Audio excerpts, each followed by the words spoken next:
வடிவென்பதோர் அழியா அழகுடையான் சொன்னாம இந்த அழகியல் உலகத்தில் வேற எந்த இலக்கியத்திலே நீங்க பார்க்க முடியாது. வடிவென்பதோர் அழியா அழகுடையான் சொன்னாம இந்த அழகியல் உலகத்தில் வேற எந்த இலக்கியத்திலே நீங்க பார்க்க முடியாது. அதனால பெருமக்களுக்கும் என்னுடைய அன்பான வணக்கத்தையும் வாழ்த்துக்களையும் சொல்லி அருமையான ஒரு தலைப்பு, மகிழ்வூட்டி வழிகாட்டுவது அன்றைய இலக்கியமா இன்றைய இலக்கியமா. கூட்டத்தில் உட்கார்ந்துருக்கவங்க பூரா என்னடா லியோனிய நடுவரா போட்டு இலக்கியத்தை தலைப்பாக கொடுத்துருக்காங்களே, கம்பராமாயணத்தையும் தொல்காப்பியத்தையும் போட்டு வறுத்து எடுக்க போறாங்க போல இருக்கு அப்படின்னு நினைக்காதீங்க. அதையே நீங்கள் எப்படி மகிழ்ச்சியாக கேட்க முடியுமோ அப்படி வழங்குவதற்கு தகுதியான ஒரு குழு தான் எங்களுடைய பட்டிமன்ற குழு. காரணம், பட்டிமன்றம் என்றால் அறிஞர்கள் மட்டும்தான் பேச வேண்டும், அறிஞர்கள் மட்டும்தான் அதிலே பங்கேற்க வேண்டும் என்ற அந்த நிலையை உடைத்து, பட்டிமன்றத்தில் ஒரு சினிமா பாட்டு பாடினாலே அதை பெரிய கிரிமினல் குற்றமா கோர்ட்டில் கேஸ் போடுற அளவுக்கெல்லாம் இருந்துச்சு.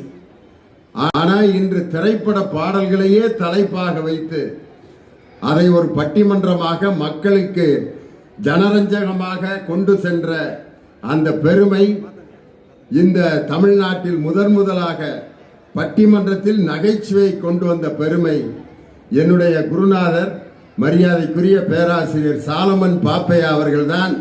நகைச்சுவையை பட்டிமன்றத்திற்குள் கொண்டு வந்து இலக்கியத்தையும் நகைச்சுவையாக பேச முடியும் என்ற அந்த வழிவகையை அவர்தான் உருவாக்கி தந்தார். அவரை பின்பற்றி திரைப்பட பாடல்கள், இலக்கியம் எல்லாவற்றையும் கலந்து இன்னைக்கு மேடையில் பேச போறோம். ரொம்ப அழகான தலைப்பு, மகிழ்வூட்டி வழிகாட்டுவது. ஒரு மனிதனுக்கு மகிழ்வூட்டுறது அவ்வளவு சாதாரண விஷயம் இல்லை. ஏன்னா மனுஷன் இன்னைக்கு மகிழ்ச்சியா இருக்கானா இல்லையாங்கிறத கண்டே பிடிக்க முடியல.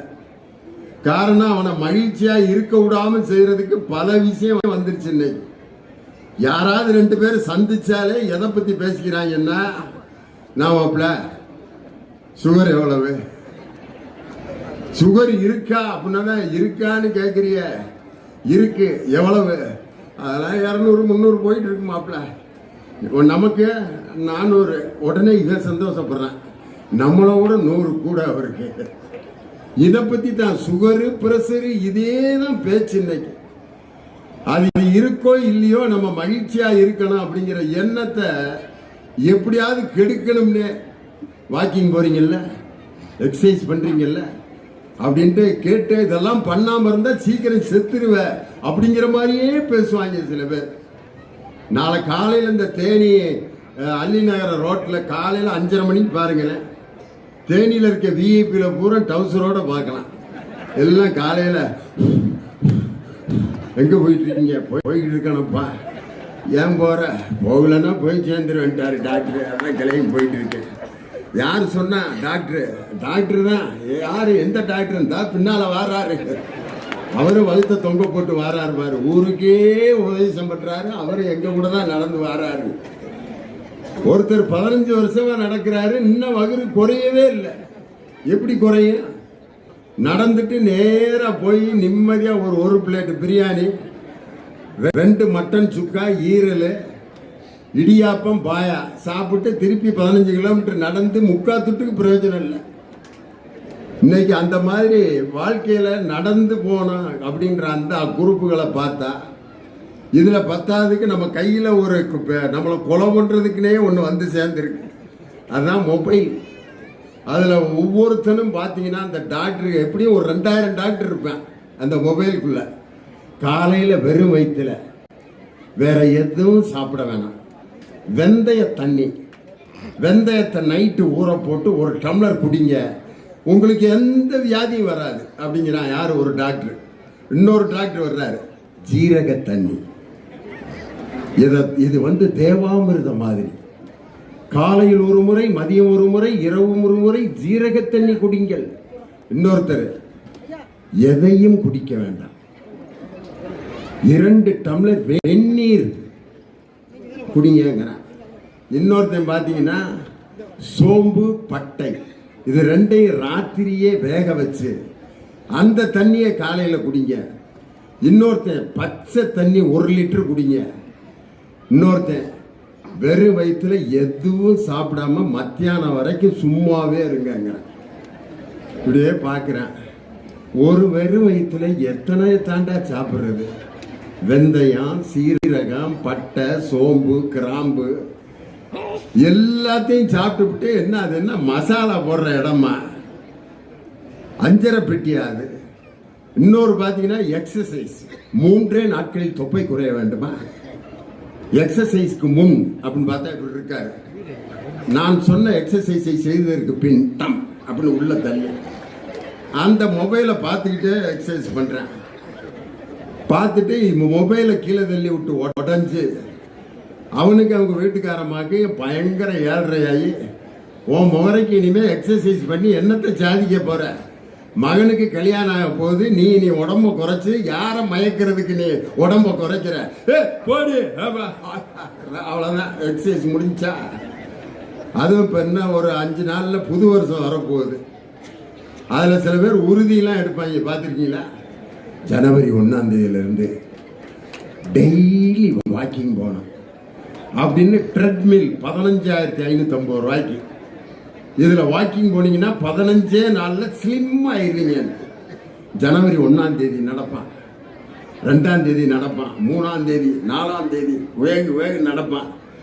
ஜனவரி 20ஆம் தேதி அந்த மிஷின்ல பார்த்தா ஜட்டி, அண்டராயரு, வேட்டி, குளிச்சுட்டு போட்ட துண்டு இதெல்லாம் காஞ்சிக்கிட்டு இருக்கேன். அந்த மிஷினு கண்ணீர் விட்டு ஆளுங்க. இதுக்காடா என்னைய வாங்கி போட்ட? ஏண்டா துணி துவைக்க காய போடுற மிஷின் ஆடா நான்? அவ்வளோதான். இன்னும் சில பேர் மாப்பிள்ள மேட்ரு சாப்பிட்றதுனால தான் எனக்கு எல்லா பிரச்சனையும், அதனால 1ஆம் தேதியிலிருந்து கம்ப்ளீட்டா ஸ்டாப் பண்ண போறேன்டா அப்படின்ட்டு என்ன செய்வாங்கன்னா 31ஆம் தேதி உட்காந்துருவாங்க. இன்னைக்கு நைட்டு ஃபுல்லா தாக்கிட்டு நைட்டு 12ஓட நிப்பாட்டிடுறேன் அப்படின்ட்டு ஒரு ஃபுல்ல வாங்கி எல்லாம் உட்காந்து அடி மிக்சரு கிச்சரு மட்டன் சுக்கா எல்லா மொழியிலையும் பேசி முடிச்சிருவேன். ஹிந்தி, இங்கிலீஷு, தத்துவம், பிலாசபி, இது கடவுள் தத்துவங்கள், மூணு மத ஒற்றுமை எல்லாம் பேசுவாங்க. அரசியல், இன்டர்நேஷனல் பாலிடிக்ஸ், டொனால்டு ட்ரம்ப், அமெரிக்க டாலருடைய வீழ்ச்சி எல்லாம் பேசுவாங்க. பேசி 12 மணி ஆயிரம் நிறுத்திட்டேன். அப்பா 12. Wish you everybody happy new year. இளமை இதோ இதோ டிவியில பாட்டு. ஆஹா, படுத்துட்டேன். அம்புட்டு அடிச்சுட்டு எந்திரிக்க முடியுமா? சாயந்தரமா எந்திரிக்கிறேன். எந்திரிச்சு அப்படியே ஒரு மாதிரி இருக்கு. ஒருத்தன் வர்றான், மாப்பிள்ள இன்னையிலேருந்து நான் சாப்பிட்றதில்ல மாப்பிள்ள, விட்டுட்டேன், கை விடு. தெய்வம்டா, சே எப்படா நீ விட்ட? நானும் விட்டேன் மாப்பிள்ள, ரொம்ப சந்தோஷம் அப்படின்ட்டு கை கொடுத்து பேசிட்டு இருக்கேன். இன்னொருத்தன் வர்றேன், என்ன ரொம்ப டல்லா இருக்க? நேத்தோட விட்டுட்டேன்டா, நேத்து அடிச்சதுனால ஒரு மாதிரி கின்னு இருக்கு, அதுதான் இப்ப என்னன்னு புரியல. இதுக்கு வேற மருந்தே கிடையாது. ஒரே ஒரு கட்டிங் சுடுதண்ணியில அடிச்சினா பளிச்சுன்னு விட்டுரும். நீ எவ்வளவு மாத்திரை போட்டாலும் இது இறங்காதுடா. வந்துட்டான் பாருங்க, வெனக்கினே ஒருத்தன். அவ்வளோதான், கட்டிங்கு சுடுதண்ணி முடிஞ்சு. அடுத்த வருஷம் தான், அவ்வளோதான். இன்னும் இது மாதிரி உறுதிகள்லாம் எடுத்து எடுத்து அதை கடைப்பிடிக்க முடியாம வாழ்க்கையில் மகிழ்ச்சியை தேடி ஒரு கூட்டம் அலைஞ்சுக்கிட்டே இருக்கு. யாரா நமக்கு மகிழ்ச்சியை கொடுப்பா? அந்த சாமியார் மகிழ்ச்சியை கொடுப்பாரா? இந்த அரசியல் தலைவர் நமக்கு மகிழ்ச்சியை கொடுப்பாரா? அல்லது கொடைக்கானல்ல போய் எல்லாரும் குடும்பத்தோட இருந்தோம்னா மகிழ்ச்சியா இருப்போமா?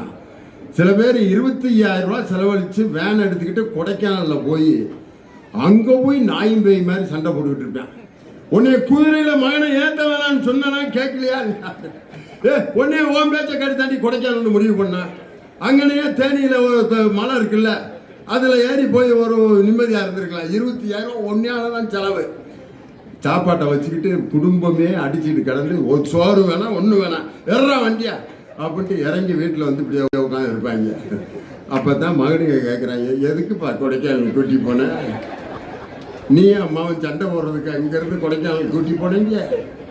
மகிழ்ச்சியை தேடி இந்த உலகம் அப்படியே அலைஞ்சிக்கிட்டே இருக்கு. எங்கிருந்து நமக்கு மகிழ்ச்சி கிடைக்கும்?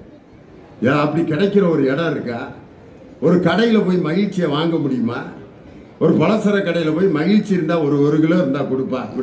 அது இல்லாமல் தான் நான் கடை வச்சுக்கிட்டு இருக்கேன். என்கிட்ட போய் மகிழ்ச்சியை கேட்டால் நான் எங்கே போகிறது? சாமிக்கு பக்கத்தில் ஒருத்தர் பூசாரி, அவர்கிட்ட போய் கேளுங்க, சாமிக்கிட்ட மகிழ்ச்சி இருந்தால் கொஞ்சம் கேட்டு வாங்கி கொடுங்க ஐயா, பூசாரி ஐயா. அது இல்லாமல் தான் நான் வெறுமையோட 25 வருஷம் அங்கே இருக்கேன். நீ வேணும்னா கேட்டு சாமிக்கிட்ட வாங்கிக்கடா, ஏன்ட்ட நான் என்ன புரோக்கராங்கிறார். மகிழ்ச்சியை சாமிக்கிட்டே வாங்க முடியல, எங்க போறது மகிழ்ச்சி? இதைத்தான் ஒரு அறிஞன் சொன்னான், மகிழ்ச்சியை உலகெங்கிலும் தேடி அலையாதீர்கள், அந்த மகிழ்ச்சி உங்களிடம்தான் இருக்கிறது ஒழிய வேறு யாரிடமும் உங்களுக்கு மகிழ்ச்சியை தருகின்ற ஒரு விஷயம் வெளியிடத்துல இல்லவே இல்லை, உங்கள்கிட்ட தான் இருக்கு. அதனாலதான் யாதும் ஊரே யாவரும் கேளீர், தீதும் நன்றும் பிறர் தர வாரான். நல்லதும் கெட்டதும் மற்றவர்கள் தருவதால் வருவதே இல்லை. ஆனா இன்னைக்கு நீங்க ஒரு வீட்டில் பஞ்சாயத்து உண்டு பண்ணணும்னா வேற ஒன்றும் செய்ய வேணாம். எலும்புச்சம்பளம் 2 வெட்டி குங்குமத்தில் தொட்டு ஒரு கம்பளி துணியில சுத்தி தாயத்து ஒன்று உள்ள வச்சு காலையில் ஒரு 6 மணிக்கு உருட்டி விட்டுருங்க. அந்த வீடு தொலைஞ்சான். எவ்வளவு பெரிய பெரிய ப்ரொஃபஸர் PhD வாங்கினவங்க கூட வச்சுட்டாங்க போல இருக்கு. அப்பவே நினைச்சேன், கிருகிருன்னு வர்றப்பே நினைச்சேன் எலும்புச்சம்பளம் தான் இதுக்கு காரணம். ஏண்டா உன் தலையில தலை சுத்துறதுக்கு எலும்புச்சம்பளமா காரணம்? உண்மையிலே ஒரு மனிதன் எப்பொழுது மகிழ்ச்சியாக இருக்கிறானோ, தான் எந்த பணியை செய்கிறானோ அந்த வேலையை எவன் மகிழ்ச்சியாக செய்கிறானோ அவன் வாழ்க்கையில சிறந்த மகிழ்ச்சி அடைகிறான். ஒரு டிரைவர் அவன் பார்க்கிற வேலையை சந்தோஷமா செய்யணும். சரிங்க பிடிக்கிறப்ப இதெல்லாம் ஒரு பொழப்பா, என்னடா ஆக்சிலேட்டர் கிளச்சு இந்த பாடாதி பயல்களை ஏற்றிக்கிட்டு எனக்குன்னே ஒரு பேய் பிடிச்ச கண்டக்டரா எப்போ ஊதுறான் எப்போ நிப்பாட்டுறானே கண்டுபிடிக்க முடியல. ஆட்டுக்குட்டியை ஏத்துறாங்க, துப்பு துப்பு துப்புன்னு முதுகு மேல 5 பேர் நிற்கிறான். இதோட நான் அந்த ஓட்டிக்கிட்டு இந்த சம்பளத்தை வாங்கி பொழைக்கணும். அவன் ஜாக வரைக்கும் டிரைவர் வேலையில் நிம்மதியா இருக்க முடியாது. 60 உயிர்கள் என்னிடம் ஒப்படைக்கப்பட்டிருக்கிறது, அதை பத்திரமா கொண்டு போய் காப்பாத்துற வேலையை எனக்கு இயற்கை கொடுத்துருக்கு பார் அப்படின்னு நினைச்சு ஸ்டேரிங்க பிடிச்சான்னா சந்தோஷமா ஓட்டுவான். பட்டிமன்ற நடுவர் என்னடா பொழப்பு, இங்கிட்டு 2 பேர் இங்கிட்டு 2 பேர், ஆளுக்கு 1 மணி நேரம் பேசுறாங்க, தீர்ப்பு சொல்லுவாங்க, காசை வாங்கிட்டு வீட்டில் போய் பிழைக்கிறதா. இப்படி நினைச்சேன்னா நான் 2 வருஷத்துக்கு முன்னாடியே பட்டிமன்ற வேலையவே விட்டுருப்பேன். என் பேச்சை கேட்டு இத்தனை 1000 பேர் மகிழ்ச்சியாக இருப்பதற்கு என் பேச்சு காரணமா இருக்கேன்னு நினைச்சுக்கிட்டே பேசணும். அதுதான் மகிழ்ச்சி. எந்த பணியை செய்தாலும் மகிழ்ச்சியாக செய்தால் அவன் எப்பயுமே சந்தோஷமா இருப்பான். இந்த தேனி மாவட்டத்தில் பேசுறதுக்கு கொடுத்து வச்சிருக்கணும். காரணம், கலைகளின் தாயகம் இந்த தேனி மாவட்டம். திரைப்பட துறையை அப்படியே புரட்டி போட்ட மாவட்டம் இந்த தேனி மாவட்டம். ஏதோ ஒரு குறிப்பிட்ட ஜாதியை சேர்ந்தவர்கள் தான் இயக்குநர்களாகவும் மிகப்பெரிய தயாரிப்பாளர்களாகவும் பாடகர்களாகவும் கவிஞர்களாகவும் இருக்கும், இசையமைப்பாளர்களாகவும் இருக்க முடியும். ஏன்னா படம் எடுத்துட்டாளா, வந்துருக்காளா, எப்படி இருக்கு படம், நன்னா இருக்கிறதா, இதோ அப்படின்ட்டு. நான் தமிழ் சினிமாவில் பாடின முதல் காதல் பாட்டு ஒன்று பாடுறேன், உங்களுக்கு புரியுதான்னு பாருங்களேன். தண்டபாணி தேசிகரும் MS சுப்புலட்சுமியும் பாடிய காதல் பாடம். மனமோகம் நங்கே வாடுதே கனவிலும் என் மனம். இதை பாடி இன்னைக்கு ஒரு பையன் லவ் பண்ணான்னா அந்த பிள்ளையோட நிலைமை என்னத்துக்கு ஆகும் யோசனை பண்ணி பாருங்க. வைகை டேம் கூட்டி போய் மனமோக அந்த பிள்ளை எந்திரிச்சு வந்துரு, உட்காந்து துண்டை விரிச்சு போடு, சில்லற காசு சேரும், அப்படியே சாப்பிட்டு வா, ஆளும் முகரையும் பாரு பாட்டுகள். மனமோகன் நாக அண்ணங்கே வாடுதே கனவிலும் என் மனம் அப்படின்னு ஒரு பாட்டு. அதுக்கப்புறம் பார்த்தீங்கன்னா அடே அப்பா, பாட்டுகளை சொல்ல வேண்டிய அவசியமே இல்லை. வதனமே சந்திர பிம்பமோ வளர்ந்த சரோஜமோ தியாகராஜ பாகவதர், பியு சின்னப்பா அவர் பாட்டிய சுவாரஸ்யம் வசேகர கண்கள் சேர்த்தரும் முகம் சந்திர பிம்பம். இப்படிதான் இருந்துச்சு பாட்டு. என்னைக்கு திரைப்படத்துறையில் திராவிட இயக்கங்கள் உள்ளே நுழைந்ததோ அன்னைக்கு தான் தமிழ் சுத்தமான பாடல்களும் தமிழ் சிந்தனைகளும் இந்த திரைப்படத்துக்குள்ள வந்துச்சு. காதலி எப்படி வர்ணிச்சாம் பாருங்க திராவிட இயக்கம் வந்த பிற்பாடு. செந்தமிழ்நாட்டு சோலையிலே சென்று பாடி திரியும் பூங்குகிலே தென்றல் அடிக்குது என்னை மயக்குது தேன் அமுதை இந்த வேளையிலே. சுரதா, அமுதும் தேனும் எதற்கு நீ அருகினில் இருக்கையிலே ஏ எனக்கு அமுதும் தேனும் எதற்கு. இப்படி வந்துகிட்டு இருந்த சினிமாவை என் இனிய தமிழ் மக்களே, உங்கள் பாசத்திற்குரிய பாரதி ராஜா பேசுகிறேன் அப்படின்னு சொல்லி அந்த 16 வயதினிலே படத்துல ஒரு சப்பானியையும் ஒரு பரட்டையையும் அந்த கேரக்டரை கொண்டு வந்து சினிமாவில் ஒரு மாபெரும் புரட்சியை செய்த அல்லி நகரம் பாரதி ராஜா பிறந்த மண் இந்த தேனி மாவட்டம். அதில் அந்த கமலஹாசனுக்கு ஒரு பாட்டு எழுதியிருப்பாங்க பாருங்க. ஆட்டுக்குட்டி முட்டையிட்டு கோழி குட்டி வந்ததுன்னு யானை குஞ்சு சொல்ல கேட்டு போன குஞ்சு சொன்னதுண்டு கதையில தானே இப்ப காணுது பூமி இது மட்டும்தானா இன்னும் இருக்குது சாமி. அந்த மியூசிக்கு அந்த ஆட்டத்துக்கான் அந்த படத்துல முதல் டைட்டில் சாங் ஏதோ கர்நாடக சங்கீதம் தான் ஒரு இசை என்பதை மாற்றி ஒரு கிராமிய பாடலும் திரைப்படத்தின் டைட்டில் சாங் அமைய முடியும் என்று கிராமிய பாடலுக்குள் திரைப்படத்திற்குள் நுழைந்து நம்மை ஆண்ட ஆங்கிலேயர்கள் அமைத்த சிம்பொனி இசையை அமைத்து ராகதேவன் என்று உருவாக்கிய பண்ணைப்புறம் இளையராஜாவை பெற்றுக் கொடுத்த மாவட்டம் இந்த தேனி மாவட்டம். 6 முறை தமிழனுக்கு தேசிய விருதை பெற்றுக் கொடுத்த வடுகப்பட்டி தந்த வற்றாத கவி செம்பேரரசு வைரமுத்து, அதே மாதிரி கஸ்தூரி ராஜா அவருடைய மகன் தனுஷ், எல்லாம் நம்ம தேனி மாவட்டம் தான். வரிசையா அதை பத்தி சொல்லணும்னா அது ஒரு தனி லிஸ்ட். இப்படிப்பட்ட ஒரு அற்புதமான தேனி மாவட்டத்தில் அழகான தலைப்பு மகிழ்வூட்டி வழிகாட்டுவது அன்றைய இலக்கியம். அன்றைய இலக்கியம் பேசுறதுக்கு 2 பேச்சாளர் வந்திருக்காங்க. இவங்க எதுல இருந்து எடுத்துக்கிடுவாங்கன்னா தொல்காப்பியத்திலிருந்து திருக்குறள் வரைக்கும் நாலடியார் இனியவை 40 எல்லாத்தையும் எடுத்துக்கலாம். இவங்க பாரதியார் பாரதிதாசன்ல தொடங்கி இன்னைக்கு இருக்க புது கவிஞர்கள் புதிய சிந்தனையாளர்கள் எல்லாரும் எடுத்துக்குவாங்க. இதுதான் டீவியேஷன்.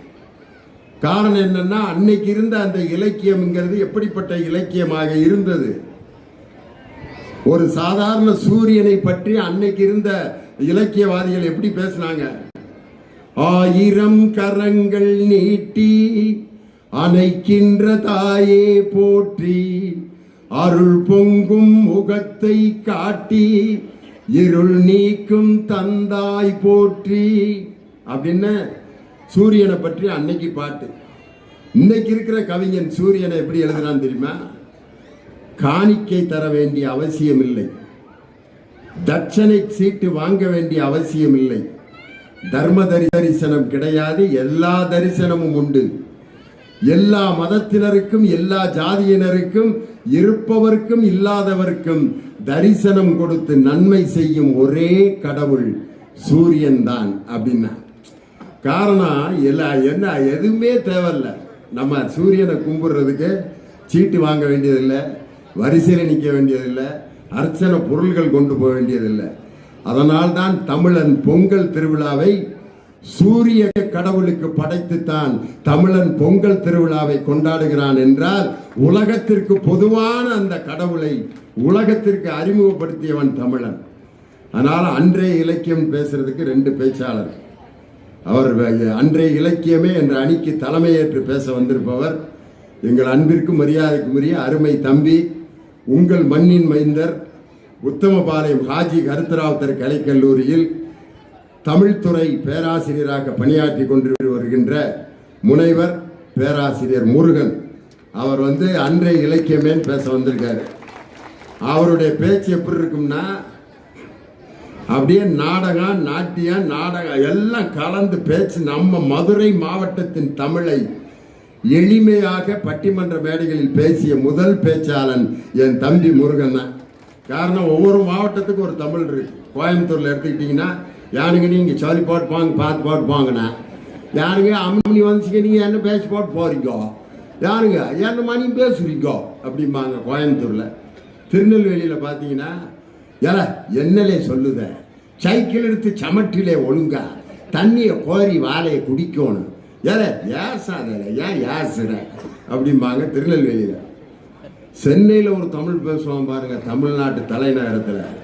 நான் பேசின்னு இருக்கிறேன் வாத்தியார நீயா, ஐயோ நீ அவன் கேஸ் நாங்கள் இஷ்டம் அக்காட்டின்னு இருப்பான், நான் சத்துனியா நீயா, லியோனியா போய் இட்டுன்னு வாடா நீயா அப்படின்னா. லியோனியா இட்டுன்னு போடாவா, என்னடா செய்ய போறாங்க அப்படின்னு பார்த்தா, இட்டுன்னு போறதுன்னா கூட்டிட்டு போறதுனா, அங்க கூட்டிட்டு போறதுன்னா அர்த்தம் வேற. லியோனிய கூட்டிட்டு போடான்னா இவரை கூட்டிட்டு போய் என்ன பண்றது, என்ன பேசின்னு இருக்கிற நீயா, என்ன கத்தியா இருக்குன்னா அப்படிங்கிறான். இது சென்னை. தஞ்சாவூர்ல ஒரு தமிழ் பேசுவாங்க, வருவாவோ போவாவோ சொல்லுவாவோ வந்துருப்பாவோ, அங்க பூரா ஓவா தான் இருக்கு தஞ்சாவூர். ஆனா நம்ம மதுரை மாவட்டத்துல தான் present tense, past tense, future tense மூணையும் கலந்து ஒரே டென்ஸ்ல பேசுற ஒரே மாவட்டம் நம்ம மாவட்டம் தான். மாப்பிள்ள ஒரு 50 ரூபா இருந்தா குடுறா அப்படின்னா, ஒன்று கொடுக்குறேங்கண்ணா, அல்லது கொடுத்துட்டேங்கண்ணா, அல்லது கொடுக்க போறேங்கண்ணா, அல்லது கொடுக்க மாட்டேங்கண்ணா. நாளையும் கூட்டி 4ஆல வகுத்து ஒரு டென்ஸ் அடிப்பேன். மாப்பிள்ள ஒரு 50 ரூபா இருந்தா கொடுப்போம்ல அப்படின்னு. கொடுப்போம்லங்கிறதுக்கு கொடுப்பானா, கொடுக்க மாட்டானா, கொடுக்குறானா, என்ன அழகான ஒரு வாக்கியம் பாரியா. டே பாஸ் ஆயிருவியா, பாஸ் ஆயிருவோம்ல அப்படின்னா. அவன் ஆனாலும் உண்டு, ஆயாட்டியும் உண்டு, யார் மனசையும் புண்படுத்த மாட்டான். மாமா பொண்ணு கொடுப்பியா, கொடுப்போம்ல அப்படின்பாரு. கொடுக்குறாரா கொடுக்க மாட்டாரா கண்டுபிடிக்க முடியாது. அற்புதமான ஒரு மொழி. அப்படிப்பட்ட இயல்பான மக்கள் வாழ்கின்ற இந்த தேனி மாவட்டத்தில் அந்த மாவட்டத்தின் தமிழை பேசிய பேராசிரியர் முருகன், அவரை தொடர்ந்து பேச வந்திருப்பவர் நெல்லை மாவட்டத்தில். அவங்க மாவட்ட தமிழை நான் சொல்லிட்டேன்னு கோபமா என்னை பார்த்துட்டு இருக்காங்க. நெல்லை மாவட்டத்திலிருந்து வருகை இருந்திருக்கும் திருமதி வின்சி ஃப்ளோரா. நாங்கள் நடத்தின நல்லா பேசுங்க நல்லதே பேசுங்க என்ற நிகழ்ச்சியில் ஒரு கல்லூரி மாணவியாக வந்து பேசி ஒரு பேச்சாளராக உருவாகி இன்று மிகச்சிறந்த பேச்சாளராக அனைத்து பட்டிமன்றங்களிலும் பேசி வருகின்ற அருமையான பேச்சாளர். அவர் இலக்கிய அன்றைய இலக்கியமே என்ற அணியில் பேச வந்திருக்கிறார். இன்றைய இலக்கியமே அந்த பக்கம் சிரிப்பை பார்த்தீங்களா, கடலூர்காரர், கடலூர் தணிகைவேல். இன்னைக்கு இருக்கிற லேட்டஸ்ட் சாங்கெல்லாம் பாடணும்னா அவர்கிட்ட நீங்க கேட்டுக்கலாம். அருமையா பாடுவார், பேசுவார். அவர் பேச்சாளர், பாடகர், கவிஞர் மட்டும் இல்ல, சிறந்த குறும்பட இயக்குனர். அவர் ஒரு குறும்படத்தை இயக்குனார், அநீதின்னு. அந்த படத்துல என் மகன் போய் நடிச்சான். என் மகனை MBA BE படிக்க வச்சு 60,000 ரூபாய் சம்பளத்தில் இருந்தான் ஒரு கம்பெனியில். இவர் கூட்டிகிட்டு போய் இன்ஸ்பெக்டர் வேஷம் போட்டு பைக்கில் இப்படி ஓட்ட விட்டு புல்லட்டில் வர வச்சார். தின்னு கேமராவில் பார்த்தேன், வேலையை எழுதி கொடுத்துட்டேன். எழுதி கொடுத்துட்டு இன்னைக்கு முழு நேர சினிமா நடிகராக இருக்கேன். லியோ சிவகுமார், மாண்புமிகு பறையின்னு இப்போ ஒரு படம் நடித்து அது வெளியே வந்துருச்சு. அடுத்து டெலிவரி பாய் அப்படின்னு ஒரு படம் விரைவில் வெளிவர இருக்கு. என் மகனை இன்ஜினியர் ஆக்கணும்னு நினைச்சவனை சினிமா நடிகனாக்கிய பெருமை அவரை தான் சார். அவர் தான் கடலூர் தனியை வேலை.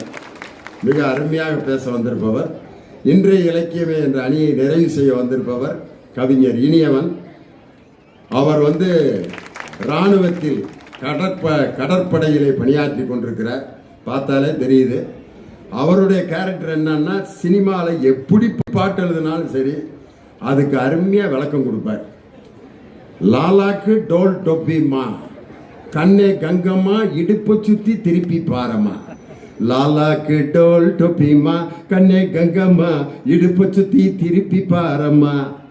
இந்த பாட்டுக்கு ஒரு விளக்கம் கொடுத்தாரு பாருங்க.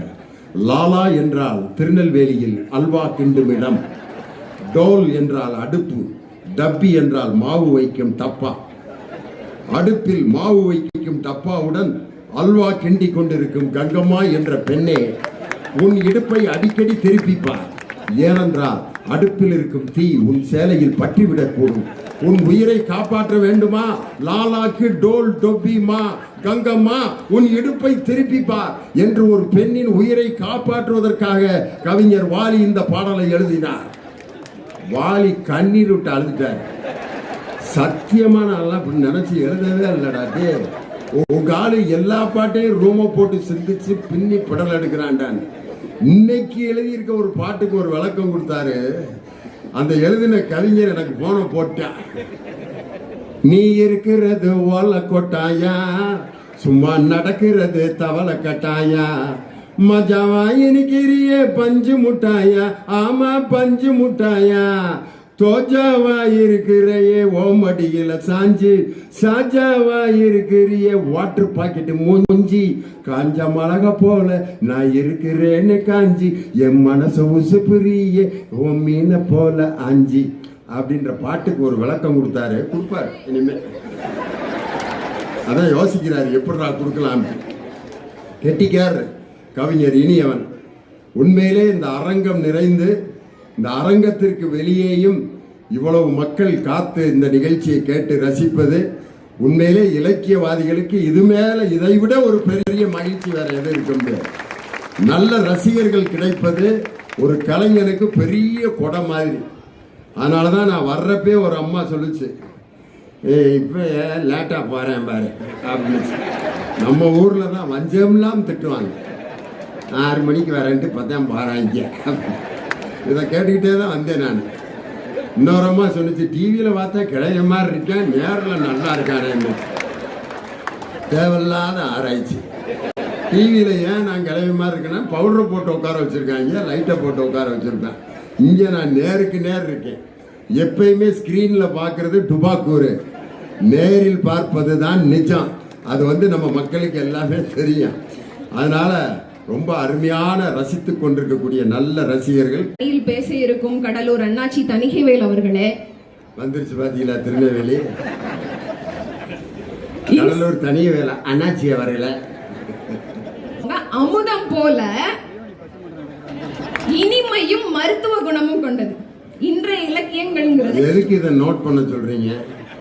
அமுதம் போல இன்று நினைக்கிறேன் உங்களுக்கு சாக்லேட் குடும்பத்துல பிரச்சனை உண்டு பண்ணிடுவ போல இருக்கு. நான் அன்றைய இலக்கியத்துக்கு தீர்ப்பு சொல்லனா பஞ்சாயத்து ஆயிரம் போல இருக்கு. கண்டிப்பா நடுவர் அவர்களே, அமுதமா சாக்லேட்டா அப்படின்னு பட்டிமன்றத்தை மாத்தி விட்டாங்க. உங்களுக்கு சாக்லேட்டா? நன்றி வணக்கம். அன்றைய இலக்கியம் என்பது நாம் பயன்படுத்துகின்ற தேன் மாதிரி. இன்றைய இலக்கியம் சாக்லேட்டு. தேனை ருசித்து ரசித்து பருகலாம், அதை மருந்தாகவும் பயன்படுத்தலாம். ஆனால் சாக்லேட்டை மருந்தா பயன்படுத்த முடியுமா? இன்னைக்கு நம்ம குழந்தைகளுக்கு முக்கியமாக கொடுக்கவே கூடாதுங்கிறது சாக்லேட் தான். அதனால இன்றைய இலக்கியம் என்பது சாக்லேட் மாதிரி, அன்றைய இலக்கியம் தேன் மாதிரின்னு ஒரு புது விவாதத்தை கொண்டு போயிருக்காங்க. அன்றைய இலக்கியம் கேட்டு ரசிக்க வைத்தது.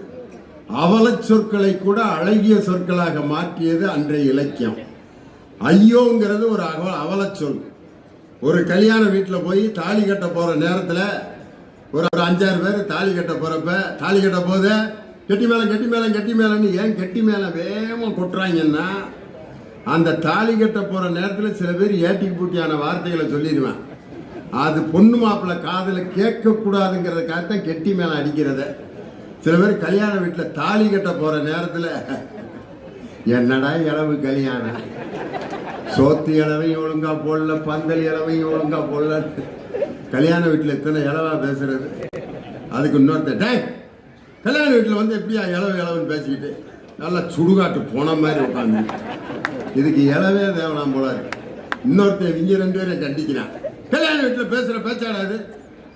ஆளும் முகரையில் வந்திருக்காங்க பாரு, யாரு தாலி எடுத்தா உங்களுக்கு என்னடா அப்படின்னு இருக்காங்க. இவனுங்களையெல்லாம் தூக்கி சாப்பிட்டாங்க. இவங்க 3 வாக்கியமும் கேட்க கூடாதுங்கிறதுக்காகத்தான் கெட்டி மேளம் டக்க டக்க டக்க டக்க டக்க டக்க அடிச்சு தாலியை கட்டிடுவான். அந்த இடத்துல போய் ஐயோ அப்படிங்கிற ஒரு வார்த்தை சொன்னா அது ஒரு அவலமான சொல்.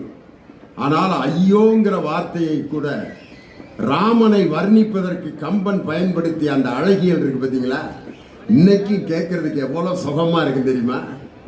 வெய்யோன் ஒளி தன்மேனியில் விரிசோதியில் மறைய பொய்யோ எனும் இடையானோடும் இளையானோடும் போனான் மையோ மரிகடலோ மரகதமோ மலைமுகிலோ ஒன்னொன்னா சொல்லி பார்க்கறான். மையி கருப்பு, மரி கடல் கடல், இதை விட கருப்பா வேற என்ன? மரகதமோ அதை விட கருப்பு, மலை முகிலோ வேற இதுக்கு மேல வேற கருப்பு உலகத்துல இல்லடா. தோத்துட்டான்ட்டு கம்பன் ஐயோ இவன் வடிவென்பதோர் அழியா அழகுடையான் சொன்னான் பார். இந்த அழகியல் உலகத்தில் வேற எந்த இலக்கியத்திலே நீங்க பார்க்க முடியாது. அதனாலதான் கம்பனுக்கு பிறகு கவிதையும் இல்லை, கார்த்திகைக்கு பிறகு மழையும் இல்லைன்னு சொன்னாங்க பாருங்க. அப்படிப்பட்ட அந்த கம்பனின் அழகியல் இந்த ஐயோங்கிறத வார்த்தை எடுத்தான் கண்ணதாசன் என்ன அழகா ஒரு பாட்டுல போட்டிருப்பார். மூடி கிடந்த இமை இரண்டும் பார்ப்பார் என்றன முந்தானை காற்றிலாடி வா வா என்றது ஆடி கிடந்த கால் இரண்டும் நில் நில் என்றன ஆசை மட்டும் வாய் திறந்து சொல் சொல் என்றது அன்ன கொடியிடை முன்னும் பின்னும் ஐயோ ஐயோ என்றது. அது எப்படித்தான் ஐயோன்னு சொன்னுச்சுன்னு கண்ணதாசனை கேட்டா தான் தெரியும். எப்படி ராமனின் அழகை ஐயோ என்ற வார்த்தையில் வர்ணிச்சாம் பாருங்க. இந்த அழகியல் இந்த வரைக்கும் கொண்டு வந்து கொடுக்குறேன். இன்னைக்கு கல்யாண வீட்டு வாசல்ல தட்டுல சாக்லேட் வச்சு தான் கொடுக்குறானே ஒழிய ஒரு கிண்ணத்துல தேன் எடுத்து அப்படியே தொட்டு சாப்பிட்டு போங்கன்னா அவன் தொட்டுட்டு தொடக்கிறதுக்கு இடம் தெரியாம முன்னால இருக்க தலையில தடவி விட்டு அவன் தலை சீக்கிரமே நரைச்சு போயிடும். தேன் நல்லதுதான், கல்யாண வீட்டில் அதையா கொடுக்குறியா? சாக்லேட்டை தானே கொடுக்குறாங்க. என்னப்பா நீ காலம் தெரியாம பேசிட்டு இருக்க. அது உங்களுக்கு பிடிச்ச மிஸ் பேர் என்ன? நான் 1ஆவதுல இருந்து MA படிக்கிற வரைக்கும் ஆம்பளைய காலேஜிலேயே தான் படித்தேன். கோ எஜுகேஷனுங்கிறது என் லைஃப்லேயே கிடையாது. நான் வேலைக்கு போன பள்ளிக்கூடமும் ஆண்கள் மேல்நிலை பள்ளி தான். தண்ணி மொண்டு வைக்கிறது கூட ஒரு பொம்பளை கிடையாது. அதுலேயும் ஒரு கிழமை ராமசாமி தான் தண்ணி மொண்டு வருவார். சரி, இந்த தோட்டம் போடுறதுக்காவது ஒரு பொண்ணமான ஒரு பொம்பளை திண்டுக்கல் GTN காலேஜில் தான் படித்தேன். இப்போ தான் அதை கோ எஜுகேஷன் ஆக்கிட்டாங்க. நாங்கள் இருக்கிற வரைக்கும் வெறும் ஆம்பளைய தான். ஏனைய வகுத்தர் சில கிளப்பாதைங்க இன்னைக்கெல்லாம் 1ஆம் கிளாஸ்லேயே கோ எஜுகேஷனில் படிக்கிறானுங்க. ஆஹா, இன்றைய இலக்கியம் எவ்வளவு சிறப்பாக இருக்கிறது என்று கடலூர் தணிகவேல் ரொம்ப அழகா சொன்னார். பழைய நம்ம வீடுகளில் பழைய பாட்டி தாத்தாவோட போட்டாலாம் எங்கள் வீட்டில் இருக்கு. தாத்தா பார்த்துட்டீங்கன்னா சேரில் இப்படி உட்காந்துருப்பாரு, மீசையை வச்சுக்கிட்டு கும்முன்னு.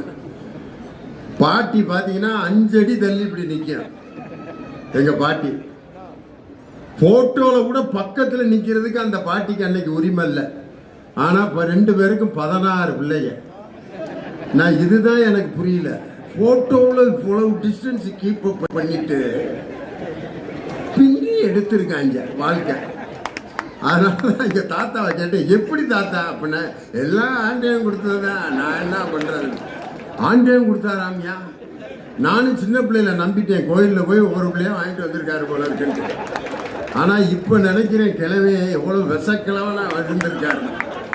ஏன்னா அன்னைக்கு வேற என்டர்டெயின்மெண்ட்டே இல்லை. என்ன செய்வாரு? கிழவியை கல்யாணம் பண்ணி கொண்டு வந்து உட்கார வச்சுக்கிட்டு, டிவி கிடையாது, லியோனி பட்டிமன்றம் கிடையாது, புத்தக திருவிழா கிடையாது, மொபைல் ஃபோன் கிடையாது, ஒன்றும் இல்லை, சினிமா இல்லை, ட்ராமா கிடையாது, தேனி சீரோடைய நாவல் கிடையாது. எங்கே போய் படிக்கிறது? சும்மாவே இப்படி உட்காந்து இப்படியே பார்த்துட்டு அப்புறம் அப்படின்னாரு எங்கள் பெரியப்பா பிறந்துட்டாரு. சாப்பிட்டியான்னு கேட்டாரு, எங்கள் அத்தை பிறந்துச்சு. கரண்ட் விளக்க ஆப்பாச்சு, எங்கள் அப்பா பிறந்தாரு. இப்படியே தான். பாட்டியை கேட்டால் எப்படி பாட்டியே அப்படின்னா, பூரா நான் பெற்றதுறாங்கன்னா கடையில் வாங்க முடியும் அப்படிங்கிறாரு. ஏன் பாட்டி 16ஓட நிப்பாட்டிட்டேன். அதுக்கப்புறம் உங்கள் தாத்தா பரமாக்கு போயிட்டாரு, நானாக இருந்து என்ன பண்ணுறது அப்படின்னு. அப்படிலாம் ஒரு பெண்ணை பிள்ளை பெற்கக்கூடிய கருவியாக தான் வச்சிருந்தாங்க. ஆனால் இன்னைக்கு 3 நாளைக்கு முன்னாடி நம்ம இந்தியாவிலிருந்து ஒரு விண்கலம் மேலே போயிருக்கு பாருங்க. செயற்கைக்கோளில் ஒரு மாபெரும் புரட்சியை உண்டு பண்ணக்கூடிய அந்த செயற்கைக்கோள் விண்கலம் போயிருக்கு. அந்த விண்கலத்தை அமைத்த அந்த குழுவினுடைய தலைவி சிகர் சாஜி என்ற ஒரு பெண் விஞ்ஞானி. அன்னைக்கு வெறும் பிள்ளை பெக்கிற எந்திரம் அன்னம் போல நடந்து வந்து என் அருகம் மருந்து நாணத்தோடு குனிந்து. அன்னைக்கு பெண்கள்னா அண்ணன் மாதிரி நடக்கணும். ஏரி கரையின் மேலே போறவளே பெண்மையிலே என்னருமை காதலியே என்னை கொஞ்சம் பாரு நீயே அன்னம் போல நடந்து சென்றிடும். ஒரு பெண் அன்னம் போல நடக்கணும். அப்படி பார்த்தா இன்னைக்கு டிஐஜியா ஏடிஜிபியா இருக்காங்களே, அவங்கெல்லாம் அண்ணன் மாதிரி நடந்துகிட்டு இருந்தா திருடன் பயப்படுவானா?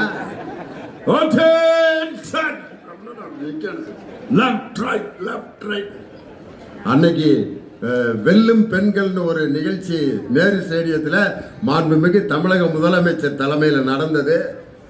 அன்னைக்கு முதலமைச்சருக்கு பாதுகாப்பு கொடுத்த கமாண்டோ படைகள் மேடையில் என்னென்ன விதமான துப்பாக்கிகளை அந்த கமாண்டோ படைகள் பயன்படுத்துகிறார்கள்னு AK-47 AK-147 அதை பெண்கள் எப்படி பயன்படுத்துறதுன்ட்டு அப்படி எடுத்து அப்படிங்குது ஒரு அம்மா. நான் தான் முன்னால உட்காந்துருந்தேன். விளையாட்டுக்கு இப்படி இழுத்திருந்தா கூட எனக்கு அதான் கடைசி நிகழ்ச்சி. பயந்துட்டேன் நான். ஒரு 60 பெண்கள் எல்லா விதமான துப்பாக்கிகளையும் எப்படி இயக்குவது, ஒருத்தர் தாக்க வந்தா எப்படி அவன்கிட்ட இருந்து தப்பித்து அவனை தாக்குவது அப்படிங்கிற அந்த கலைகளை செஞ்சு காட்டும் பொழுது பார்க்கும் பொழுது அன்னைக்கு இருந்த அந்த அன்றைய இலக்கியம் பெண்களை அடிமைப்படுத்தி வைப்பதற்கு இருந்ததுதான் அன்றைய இலக்கியம்.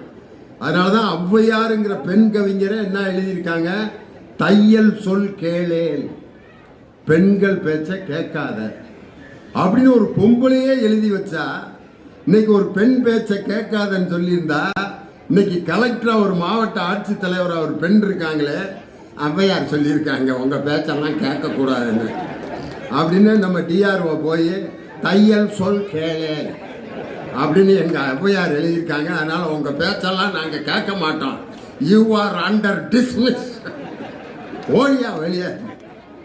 தையல் சொல் கேளுங்கிற அந்த அன்றைய இலக்கியம் இந்த காலத்துக்கு ஒத்து வருமா? ஆனால் இன்றைய பாரதி எழுதினான் தையலை உயர்வு செய், ஒரு பெண்ணை உயர்வு செய்து பாருன்னு எழுதினான் பார். இன்றைய இலக்கியம் தாயா வாழ்க்கை இலக்கியம் அப்படின்னு யாரு? கடலூர் தனிகை வேலை. அதுக்கு பதில் சொல்லணும், ஆஹா வாங்க எங்களுடைய அன்பை கொண்டு போயிட்டாரு,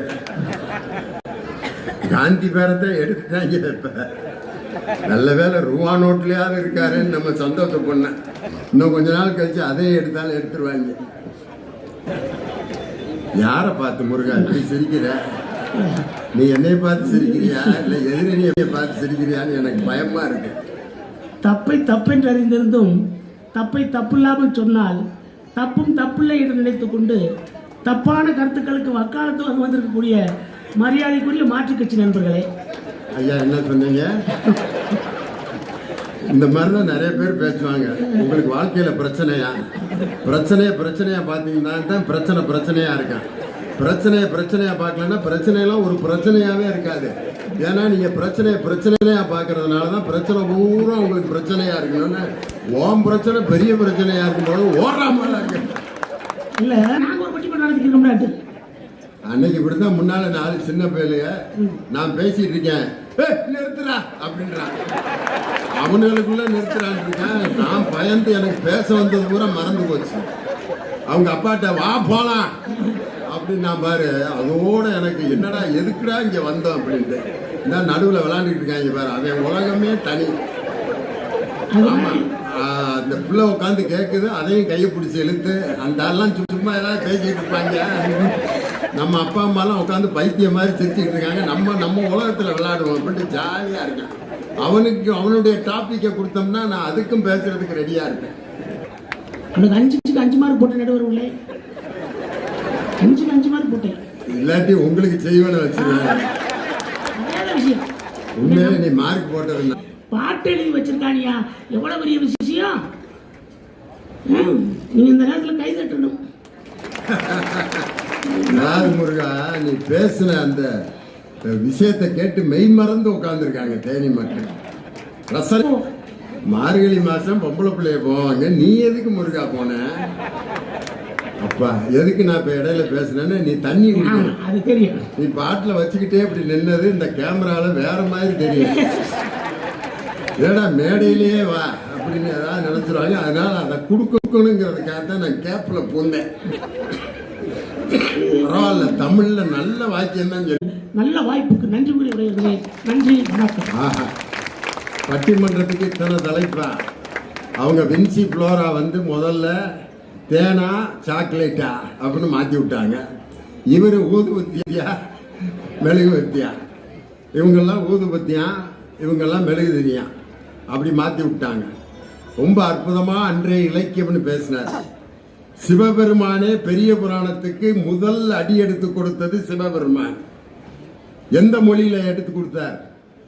உலகெல்லாம் உணர்ந்தோதற்கரியவன் நிலவுலாவிய நீர்மலி வேணியன் அழகிற் சோதியில் அம்பலத்தாடுவான் மலர் சிலம்படி வாழ்த்தி வணங்குவோம்.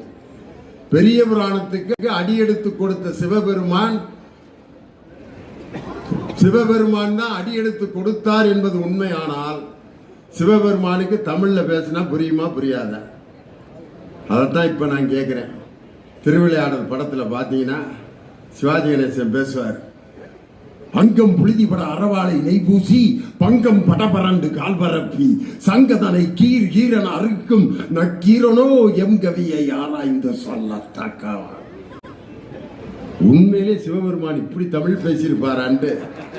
சிவாஜி கணேசன் ஒருத்தர் இல்லாட்டி சிவபெருமான் எப்படி இருந்திருப்பார் நமக்கு தெரியுமா?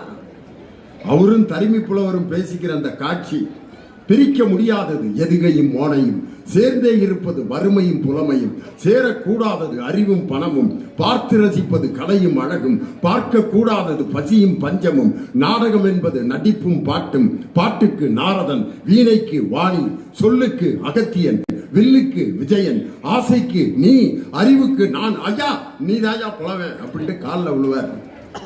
சிவபெருமான் எழுதி கொடுத்த பாட்டை தப்புன்னு சொன்ன பிற்பாடு அந்த நக்கீரன் விவாதம் பண்ணுவார் பாருங்க. அப்ப நக்கீரன் கூட பதில் சொல்வார். சங்கரிப்பது எங்கள் குலம், சங்கரனார் கேது குலம், சங்கை அறிந்துண்டு வாழ்வோம் அரணே உன்போல் இறந்துண்டு வாழ்வதில்லை. சிவபெருமான் டென்ஷன் ஆயிடுவார். நக்கீரா, நன்றாக என்னை பார், நான் எழுதிய பாடல் குற்றமா? பெருசு விடவே மாட்டார். நீரே முக்கண் முதல்வனும் ஆகுக, நெற்றிக்கண் திறப்பினும் குற்றம் குற்றமே.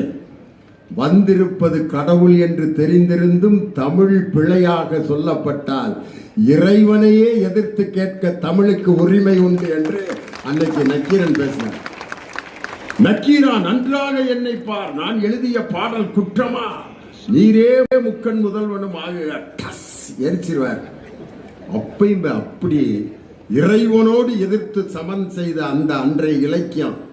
அதனாலதான் வள்ளுவர் சொல்றாரு, செவியிற் சுவையுணரா வாயுணர்வின் மாக்கள் அவியினும் வாழினும் என்ன. காதால கேட்டு அடைகிற இன்பத்தை அடைய தெரியலையா, செத்துருங்கடா. உண்மையிலே ஒரு நகைச்சுவையை கேட்டு சிரிக்க முடியலையா, செத்துரு. நான் இதுக்கு மேல வேற ஒண்ணும் சொல்ல. இந்த கூட்டத்தில் இன்னும் ஒருத்தர் சிரிக்கவே இல்லை. நான் அவருக்காகத்தான் பேசிட்டு இருக்கேன். என்ன பிரச்சனையோ என்ன நிலைமையோ, காரணம் என்னன்னா ஒரு தமிழே அது தெரியாம இருக்கான்னா தமிழ்ல தான் பேசிக்கிட்டு இருக்காரு. காது கேட்கலையானா கேட்குது. ஏன் சிரிக்க முடியலன்னா மேட்ரு அங்க அவ்வளவுதான். யார் நன்றாக சிந்திக்கிறார்களோ அவர்களால் தான் சிரிக்க முடியும் என்று சொன்ன தொல்காப்பியர் முதல் மெய்ப்பாட்டியல்ல எதை வச்சார்னா, நகையே, அழுகை, இழிவரல், மறுக்கை, அச்சம், முதல்ல ஒரு மனிதனுக்கு இருக்க வேண்டிய மெய்ப்பாட்டியல் சிரிப்பு தான். அதனாலதான் கலைவாணர் என் எஸ் கிருஷ்ணன், சிந்திக்க தெரிந்த மனித குலத்திற்கே சொந்தமான கையிருப்பு வேறு எந்த ஜீவராசிகளும் செய்ய முடியாத செயலாகும் இந்த சிரிப்பு, இது அதிகாரிகளின் ஆணவ சிரிப்பு, இது சதிகாரர்களின் சாகச சிரிப்பு. இது அடங்கி நடப்பவனின் அசட்டு சிரிப்பு. இது சங்கீத சிரிப்பு.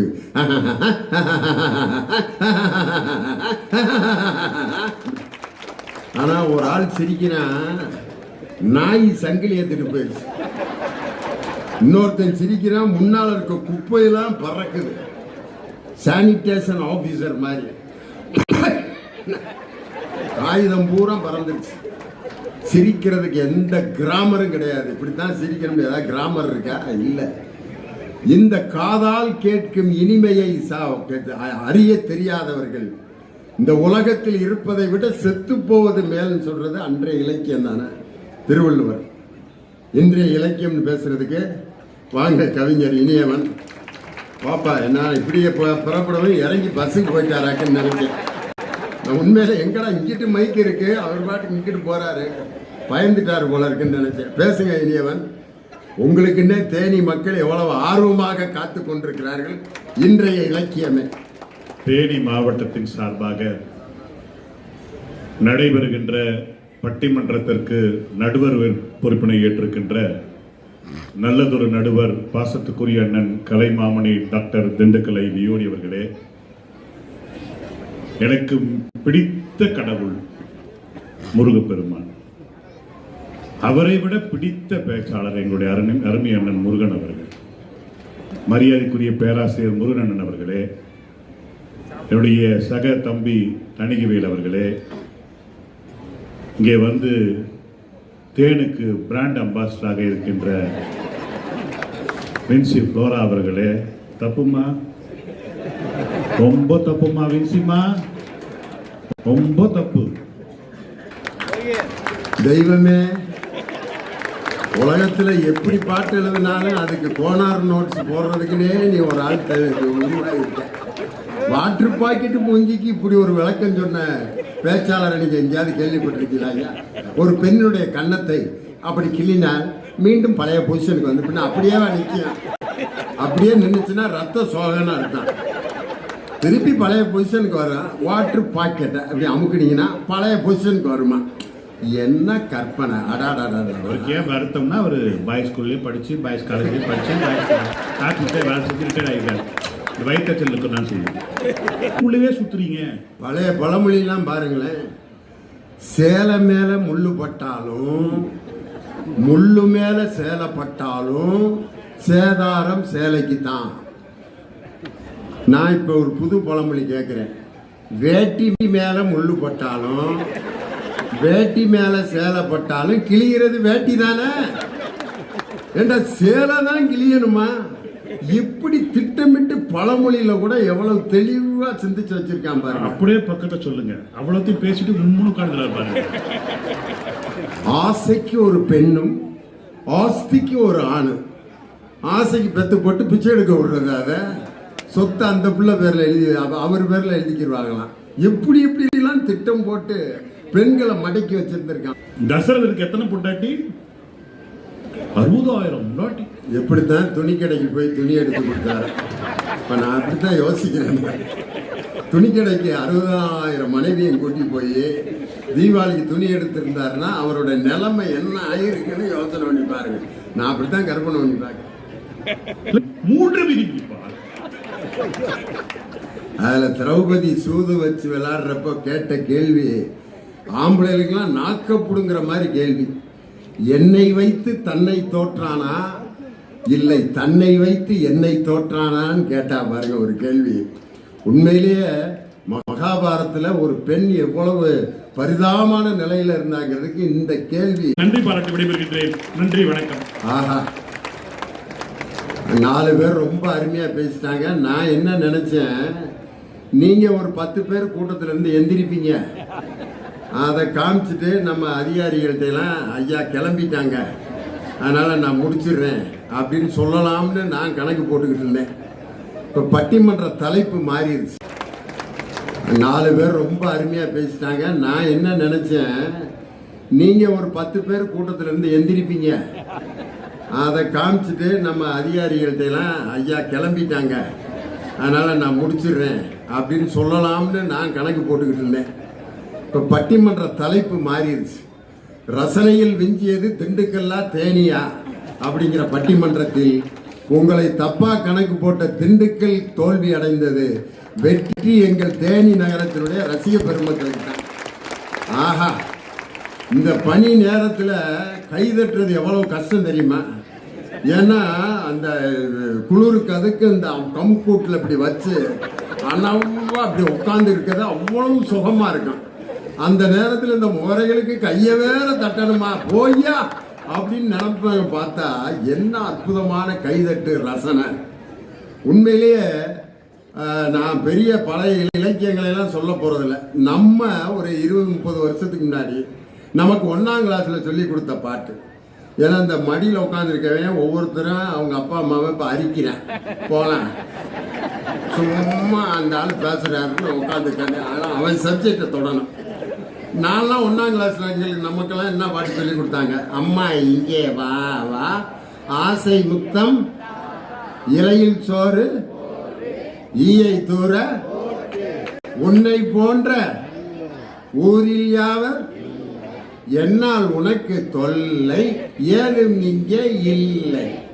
தொல்லையே கொடுக்காம ஒரு புள்ள இருந்தா அதுக்கு பேர் புள்ளையா? அவன் பாட்டுக்கு வர்றேன், அப்படியே உட்காந்துருக்கேன். அருமையான பிள்ளைங்க. நேராக பள்ளிக்கூடத்துக்கு போவேன், நேராக வருவேன், போனா போவேன், வானா வருவேன், படுனா படுப்பேன், உட்காருனா உட்காருவேன், எதை கொடுத்தாலும் திரிப்பேன், தூங்குவேன், எந்திரிப்பேன். நல்ல இவன் நல்ல வேலை. போவேன் வருவேன், சொல்றதெல்லாம் கேட்பேன். அப்போ நான் விஷம் வச்சு கொள்றான்னு கொன்றுவேன். இப்படி ஒரு பிள்ளை தேவையாங்கிற. என்னால் உனக்கு தொல்லை ஏதும் இங்கே இல்லை. இப்படி ஒரு பிள்ளை தான் வேணும்னு அன்னைக்கு நமக்கு சொல்லி கொடுத்தாங்க. சரி, தோசை பாட்டு இப்ப நான் சொல்றேன், எல்லாரும் கூடயே பாடுவீங்க. தோசை அம்மா தோசை, அரிசி மாவும் உளுந்த மாவும் கலந்து சுட்ட தோசை, சொய் சொய் என்று நெய் ஊத்தி சுட்டெடுத்த தோசை. சுட்ட தோசையை பங்கு பிரிக்கிறான். அப்பாவுக்கு 4, அம்மாவுக்கு 3, அண்ணனுக்கு 2, பாப்பாவுக்கு 1. எவன்டா இப்படி பிரிக்க சொன்னது? ஒரு வேலையும் செய்யாம கடையில போய் அரிசியும் உளுந்தையும் வாங்கி கொடுத்துட்டு ஈஸியார்ல படுத்திருக்கவருக்கு 4 ஊற போட்டு மாவாட்டி உர ஊத்தி அது புளிச்சிருக்கா இல்லையான்னு பார்த்து சுட்டு கருகாம பக்கத்திலே இருந்து எண்ணெயை ஊத்தி திருப்பி ஊத்தி கொண்டு வந்து சட்னி சாம்பார்லாம் அரைச்சு கொடுக்கறவங்களுக்கு 3. யாரு -1ங்கிறத எவன் தீர்மானிச்சது? அண்ணனுக்கு 2, பாப்பாவுக்கு 1. சரி, 10 தோசையும் குடும்பமே பிரிச்சு தின்னுபிட்டு இந்த எழுத்து வீட்டுல பசியோட இருக்கானே அவனுக்கு 1 குடுன்னு நடத்தினானா? மீதமுள்ள தோசையை எழுத்து வீட்டுக்கு 2 தோசை குடுறான்னு நடத்தி இருந்தா நம்ம பிள்ளைய பிறரன்போட வாழ்ந்திருப்பான். ஆனா 10ஐயும் குடும்பமே தின்னு தீர்த்தாச்சு. இன்னைக்கு நம்ம பிள்ளைகளுக்கு எப்படி பாட்டு நடத்துறான்? இப்ப நான் சொல்ற பாட்டை எல்லாரும் அருமையா சொல்லுவாங்க, நமக்கு தெரியாது. அது Johnny Johnny, eating sugar, telling lies, open your mouth. மவுத்தை ஓபன் பண்ணி நல்லா சிரிங்கடான்ட்டு எங்க பாரு எவ்வளவு ஃப்ரெஷ்ஷா இருக்கான் பாரு. இப்ப 2 மணி நேரம் என்னை வெறுத்து இதே பார்த்துருந்தா வெள்ளை வேட்டி வெள்ளை சட்டா கார் மட்டும் இறங்கட்டேன். அந்த ஆளை நான் 2ல 1 பார்க்காம விட மாட்டேன்னு நினைச்சிட்டு இருந்தவன் ஜானி ஜானி எஸ் பாப்பாவை போட்டோம்னா அவ்வளவு சந்தோஷப்படுறான். அவனுடைய லாங்குவேஜ்ல பேசினான். என் பேரங்கள்ட்ட எல்லாம் போய் வெய்யோன்னு தன் மேனியில் தாத்தா தேனியோட நிப்பாட்டிக்காத. அவன் சப்ஜெக்ட்ல பேசணும்னா மோட்டு பட்லு அந்த கார்ட்டூன் சேனலை பத்தி பேசினேன். மோட்டு குரல்ல பேசினேன், பட்லு குரல்ல பேசினேன். டே பட்லு, என்னைய விட்டுட்டு நீ என்னடா சமோசா சாப்பிட போயிட்ட? சமோசா தான் எனக்கு மேலே மூளையே வேலை செய்ய. இல்லடா மோட்டு, நம்மள இன்னைக்கு இந்த ஜான் துரத்திட்டு வர்றான். உடனடியாக இங்கிருந்து நம்ம தப்பிச்சு போனோம். இல்லடா டே பட்லு, நம்ம இங்கிருந்து உடனே தப்பிச்சு போகணும்டா. சிங்கம் சார் நம்மளுக்கு எல்லாத்துக்கும் ஹெல்ப் பண்ணுவாரு. சிங்கம் சார், நான் இப்ப உங்களுக்கு ஹெல்ப் பண்ண வந்துடுறேன். ஏன்னா வேணும். ஓ இப்போ நீங்க எதுக்கு வந்திருக்கீங்கன்னா இந்த ஜான் உங்களை என்ன செய்ய போற தெரியுமா? அந்த ஜான் ஜான் வந்துட்டான் உடனே என்பது தப்பிச்சிரு. ஆமாண்ணா மோட்டு உடனே அங்கிருந்து தப்பிச்சிடலாம். ஜான் நம்மளை கொலை பண்றதுக்கு திட்டம் பண்றது. என் பேரன் தெய்வமே, இப்படிதான் பட்டிமன்றத்துல பேசுவியா? தாத்தா சூப்பர் தாத்தா அப்படிங்கிற என் பேத்திக்கிட்ட போனா டோரா இப்ப நம்ம எங்க போறோம்? காடு பாலைவனம் மலை, அதுக்கு எப்படி போறது? நான் த மேப் நான் த மேப் நான் த மேப் அப்படின்னு மேப்பு. அவனுக்கு பழைய ஜோக்கெல்லாம் சொன்னா தெரிய மாட்டேங்குது. டிஎஸ் பாலையா மாதிரி குரல்ல பேசினா அப்படியே பார்க்கிறான். பழைய டிஎஸ் பாலையா மதுரை வீரர்களை பார்த்தீங்கன்னா, வீரனை போய் பிடித்து விட்டு வந்தாயா அப்படின்னு ராஜா கேட்பாரு. பாலையா வந்து, நாங்கள் அவனை பின்தொடர்ந்து சென்றோம், ஆனால் அவன் எங்களை முன்தொடர்ந்து சென்றோம். முன்தொடர்ந்துன்னு ஒரு வார்த்தை தமிழ்ல கிடையவே கிடையாது. முன்தொடர்ந்து சென்று விட்டான். அதை அந்த ராஜா கேட்டு, ஓ அப்படியா அப்படின்னா, ராஜாலாம் எவ்வளவு முட்டா பயில இருந்திருக்காங்க பாருங்க. அன்னைக்கு இதே கேள்வியை என்எஸ் கிருஷ்ணன் கேட்பாங்க, எங்கடா உன் மகன் வீரன், எங்க உன் மகன் வீரன், இங்க வாங்க இங்க வாங்க இங்க வாங்க அப்படின்னு எல்லாத்தையும் கூப்பிடுவாரு. இருக்கிற இடத்த சொல்ல போறாருன்னு பார்த்தா, உங்கள்கிட்ட எப்படி சொல்லாம போனானோ அதே மாதிரி எனக்கிட்டையும் சொல்லாம போயிட்டாயா. இந்த பதில் சொன்னதுக்காக இவனை 6 ஆண்டுகள் சிறையில் அடைத்தார். உண்மையிலேயே அவன் லாங்குவேஜ்ல நம்ம பேசணும். மாடல் லிட்ரேச்சர் இன்னைக்கு தேவை. ஈன்று புறந்தருதல் எந்தலை கடனே, சான்றோன் ஆக்குதல் தந்தைக்கு கடன். அம்மாவோட வேலை புள்ள பெத்து போடுறது மட்டும்தான், அறிவாளி ஆக்குவதுதான் அப்பாவின் வேலை. அதை தொடர்ந்து எல்லாரும் அதே மாதிரிதான் பாடினாங்க. கவிஞர் வாலி, அன்னையிடம் நீ அன்பை வாங்கலாம், தந்தையிடம் நீ அறிவை வாங்கலாம். இது பாலூட்டும் அன்னை அவள் நடமாடும் தெய்வம், அறிவூட்டும் தந்தை அவள் வழிகாட்டு. ஏன் பெத்த தாய் அறிவே ஊட்டினது இல்லையா? என் தாய் எனக்கு ஊட்டிய அறிவு இன்னைக்கு இந்த மேடையில நான் உங்கள்கிட்ட பாடுறேன்னா, எனக்கு முதலில் கைதட்டிய என் ரசிகை, என்னை பெற்ற என் தாய். நான் 3வது படிக்கிறப்ப குடியிருந்த கோயில் படம் வந்துச்சு. அன்னைக்கு எம்ஜிஆர் மாதிரி எங்க ட்ரெஸ் போடுறது, 10 பிள்ளை எங்க வீட்டுல. வருஷத்துக்கு கிறிஸ்துமஸுக்கு ஒரு டவுசர் எடுத்து கொடுப்பாங்க. அந்த டவுசரை போட்டு இருக்கிற சட்டையை எடுத்து போட்டுட்டு, தலையில ஒரு ரப்பரை கட்டி கோழி ரெக்கையை குத்திக்கிட்டு, பல்லு பாதி ஓட்டையா கிடக்கும், தலையெல்லாம் சப்பி போட்ட பணம் கொட்ட மாதிரி எங்க அம்மாட்ட வந்து, அம்மா எம்ஜிஆர் பாட்டு பாடவா அப்படின்னு. பாடுமானே, என்னை தெரியுமா? எங்க அம்மா தூக்கி மடியில உட்கார வச்சுக்கிட்டு, என் பிள்ளை எம்ஜிஆர் மாதிரியே இருக்கான், கண்ணம் கரையர்னு ஓட்ட பல்லு, சப்பி போட்ட பணம் கொட்ட மாதிரி தலை. ஆனா எங்க அம்மா என் பிள்ளை எம்ஜிஆர் மாதிரியே இருக்கான்ட்டு ஒரு முத்தம் கொடுத்தாங்க பத்தியா. இந்த அறிவை என் தாய் தானே எனக்கு கொடுத்தா. ஆரம்பத்தில் ஈன்று புறந்தழுதர் என் கலை கடனே, சான்றோன் ஆக்குறது தந்தைக்கு கடனே. யார் அதை முடிவு பண்ணது? யார் இதை முடிவு பண்ணது? இதுக்காக பல இலக்கியத்தை எல்லாம் நம்ம ஓரங்கட்டிட முடியுமா? குடும்ப வாழ்க்கை எப்படி இருக்கணும் அப்படிங்கிறத என்னுடைய 1330வது திருக்குறள்ல என் திருவள்ளுவர் சொன்ன மாதிரி யார் நடத்தினா? சண்டை வராட்டி அதுக்கு பேர் குடும்பமே கிடையாதுன்ட்டாரு 1330வது குறள்ல. ஒருத்தன் வந்து சொல்றான், எனக்கு என் மனைவிக்கு 15 வருஷமா சண்டையே வந்ததில்லைன்னா. டே எப்பூரா, கல்யாணத்தன்னைக்கு துபாய் போனவன்னா 15 வருஷம் நான் எவ்வளோட்ட போய் கரஸ்பாண்டன்ஸ் குறைச்சில சண்டை போட முடியும்? இப்போ தாங்க வாரேன். எப்படிங்க சண்டை போடுறது? வீட்டில் இருந்தால் சண்டை வந்துக்கிட்டே தான் இருக்கு. ஒரே மாதிரியா இருக்க லைஃப். கல்யாணம் முடிச்ச புதுசில் அத்தான் வாங்கத்தான், டீ காஃபிங் தான், அத்தான் ரவை வாங்கிட்டு வாங்கத்தான், உப்புமா கிட்டி தர்றேங்க தான், சாப்பிடுங்க தான், ஏங்கத்தான் போங்கத்தான் வாங்கத்தான். அதாங்க PS வீரப்பா சொன்னார், அத்தான் இந்த சத்தான வார்த்தையில் தான் கருணாகரன் சத்தான் அப்படின்னு. கல்யாணம் முடிச்ச புதுசுல 150 அத்தான். ஒரு 5 வருஷம் கழிச்சு காப்பியா இந்தா கொண்டு வர்றேன், ஏன் அதுக்கு இப்படி கத்துற? 10 வருஷம் கழிச்சு காப்பி ரொம்ப வேணும், இந்த உங்க அம்மா கிடக்குது பாரு, அதுகிட்ட போய் கேளு காப்பி. 15 வருஷம் கழிச்சு வெளியில டீ கடை வந்து குடிச்சுக்கிட்டு இருப்பாரு. ஏன் வேற என்ன, இந்த கடையில காலையில காப்பி குடிக்கிற குரூப் பூரா இப்படி துரத்துப்பட்ட குரூப் தான். ஒரே மாதிரியா இருக்கு வாழ்க்கை. அப்ப எல்லாரும் டீ கடையில தான் குடிச்சுக்கிட்டு இருக்கீங்களா? என்ன பண்றது? வாழ்க்கையில ஒரே மாதிரி இருக்க முடியாது. வாழ்க்கையில் மேடு போடலாம். கடைசி அந்த வயதான கணவன் மனைவி அனுபவிக்கிற அந்த சுகம், படிப்படியாக இல்லற வாழ்க்கை எல்லாம் இருக்கு. ஆனா வள்ளுவர் என்றால் சொல்றாரு, ஊடுதல் காமத்திற்கின்பம் அதற்கின்பம் கூடி முயங்க பெறின். யாரு சண்டை போடுறானோ அவன் தான் குடும்பத்துல மகிழ்ச்சியா வாழ்றான்னு அர்த்தம். இப்படி ஒரு மனைவி இருந்தா மகிழ்ச்சி, வாழ்க்கையில மகிழ்ச்சி இருக்குமா? மாமா வர்றேங்க, உட்காருடி உட்காடுறேங்க, சோறாக்கடி ஆக்குறேங்க, தூங்குடி தூங்குறேங்க, பட்டியா கிடக்க போறேன் கிடங்க, இல்லடி எந்திரிடி எந்திரிக்கிறேங்க, அப்படியே அந்த ரவை உப்புமா கிண்டுறேங்க, அப்படியே அந்த சீனி எடுத்து போடுறேங்க, அப்படியே மூட்டை பூச்சி மருந்த கலக்கி வைக்கிறேங்க, சாப்பிட போறேன்டி சாப்பிடுங்க, சாக போறேன்டி சாகுங்க. சொல்றதெல்லாம் கேட்டுக்கிட்டு இருந்தா இந்த பொண்டாட்டியோட வாழ முடியுமாயா? இங்க வாண்ணா, என்ன என்ன வா சும்மா வா வா. ஒரு பைக்கில் உட்காந்து போறதுலயே எத்தனை வெரைட்டி இருக்கு. கல்யாணம் முடிச்ச புதுசுல இடுப்பை இறுக்க பிடிச்சிட்டு உட்காந்துருப்பாங்க, இப்பதான் மேரேஜ் ஆயிருக்குன்னு அர்த்தம். இந்த காலரை மட்டும் பிடிச்சிட்டு உட்காந்துருக்காங்கன்னா 3-4 வருஷம் ஆச்சுன்னா இருக்கும். பேண்ட் லூப்ல வரல மாட்டிக்கிட்டு இருக்குன்னா 10 வருஷம் ஆயிடுச்சுன்னா இருக்கும்.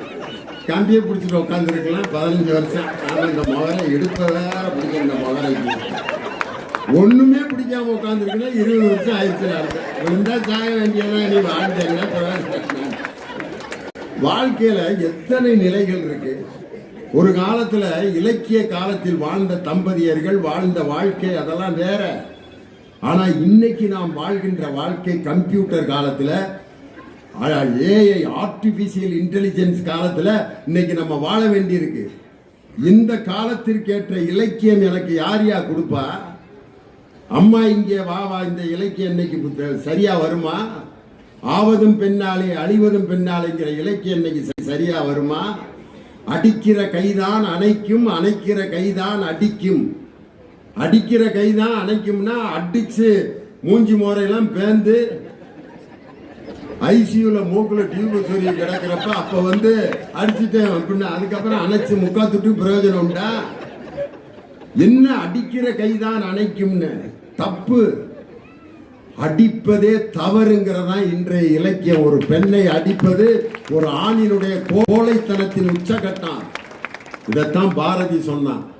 ஏட்டையும் பெண்கள் தொடுவதில்லை என்று எண்ணி இருந்தவர் மாய்ந்து விட்டார். வீட்டுக்குள்ளே பெண்ணை பூட்டி வைத்தோம் என்ற விந்தை மனிதர் தலை கவிழ்ந்தார். நல்ல விலை கூறி விற்பார், அந்த நாயிடம் யோசனை கேட்பதுண்டோம்பர். ஒரு நாயை விற்க போறவன் நாய்கிட்ட பர்மிஷன் கேட்கிறானா? டைகர் உன்னை 2000 ரூபாய்க்கு கேட்கிறாங்களா, கொடுக்கவா வேணாமான்னு அது என்ன செய்ய? அதுக்கு தெரியாது. ஒரு நாய்கிட்ட எப்படி யோசனை கேட்க கூடாதா? அப்படி இருக்கிறியே, ஒரு பெண் தன் வாழ்க்கையை தேர்ந்தெடுக்க அவளிடம் யோசனை கேட்காமல் அவளை திருமணம் முடித்து கொடுப்பது தவறு என்று பெண்ணுக்கு புரட்சியை உண்டாக்கி அவளை படிக்க வைத்த இலக்கியம் இன்றைய இலக்கியம். பாரதி தொடங்கிய அந்த இலக்கியம். ஒரு பெண் குழந்தையை எப்படி தாளாட்டினாங்க அன்னைக்கு? கண்ணே கண்மணியே ஆகாகா ஓகாகா.